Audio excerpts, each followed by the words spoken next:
Қайырлы күн баршаңызға. Бүгін менің орындауымда витаминді салат жасаймыз сәбіз бен жасыл редькіден. Ал кеттік, менімен бірге болыңыздар, лайк басып, комментарий қалдыруға ұмытпаңыздар.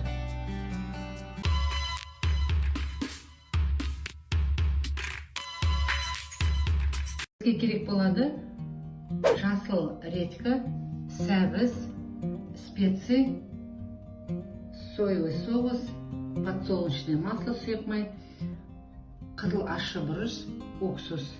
Ал кеттік. Редькамыз бен сәбізімізді мынандай теркімен теркіледік. Енді специяларды саламыз. Жаңа чеснокты айтуға ұмытып кеттім. Бір чеснокты, сарымсақты ұсақ теркімен теркілейміз.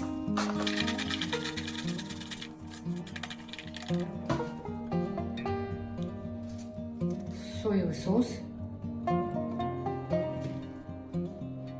Сұйық майды қазір табаға ыстап қыздырам. Сосын мына қызыл бұрыштың үстіне ысты майды салып жібереміз. Енді майды қыздырамыз да үстіне құйып жібереміз. Сосын араластырамыз. Майымыз қатты қызды. Енді жаңағы ащы қызыл бұрыштың үстіне құямыз.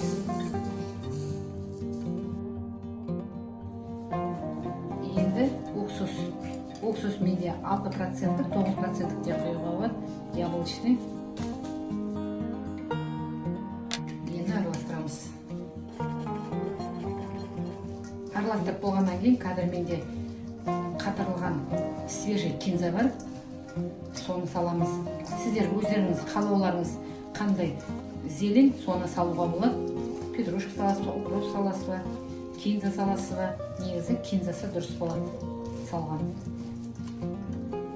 Қазір мен жаңа сіздерге көрсеткен жоқпын. Кинзаның себебі ол морозильникте тұр, қатып тұр.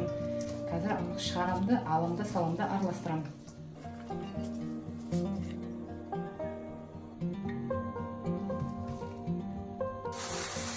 Мұны қатырылған свежий кинза. Сіздер былай кинзаны сатып алып салуға да болады. Және бұның орнына укроп, петрушка салуға болады.